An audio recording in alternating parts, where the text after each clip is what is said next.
এই দেখুন কি সুন্দর মজাদার, মস মস মস মস করছে। দেখুন দেখুন কি সুন্দর, খেলেই আপনারা বুঝতে পারবেন যে কি মজা হয়েছে। আপনারা নিজে বানিয়ে একবার টেস্ট করে দেখবেন।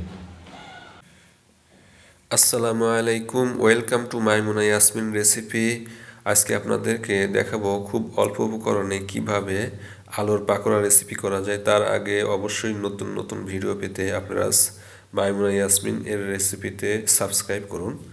তো চলুন, প্রথমে আমরা আলু সুন্দর করে কুচি কুচি করে কেটে ধুয়ে নেব।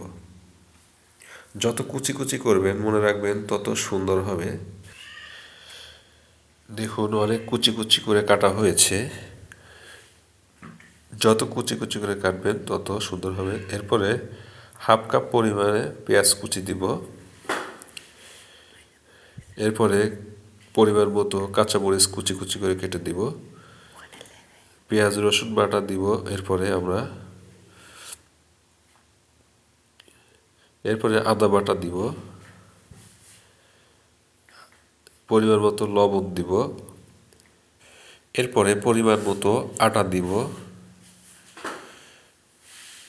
আটার পরিমাণটা কম বেশি হতে পারে।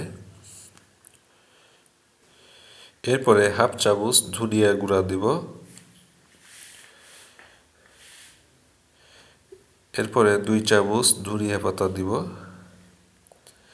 ধনিয়া পাতাটা কুচি কুচি করে কেটে নেবেন, তাহলে বেশি ভালো লাগবে।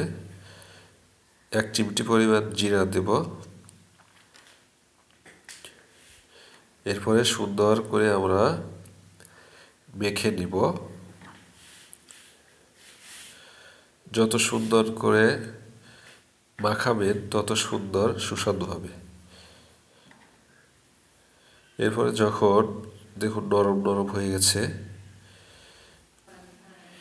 এরপরে আমরা গরম তেলে এটি চ্যাপটা গোল গোল করে নিয়ে ছেড়ে দিব। এটি অবশ্য গোল গোল লাড্ডুর মতো করেও ছেড়ে দেওয়া যায় গরম তেলে। যার যেমন পছন্দ সে তেমনি করবেন।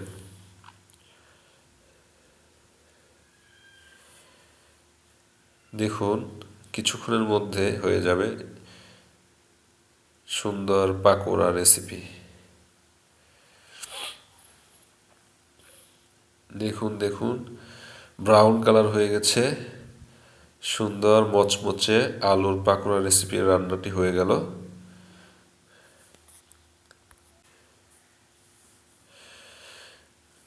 দেখুন, আমরা পরিবেশন করেছি। ভিডিওটি ভালো লেগে থাকলে অবশ্যই লাইক, কমেন্ট, শেয়ার করবেন এবং নতুন নতুন ভিডিও পেতে অবশ্যই সাবস্ক্রাইব করবেন।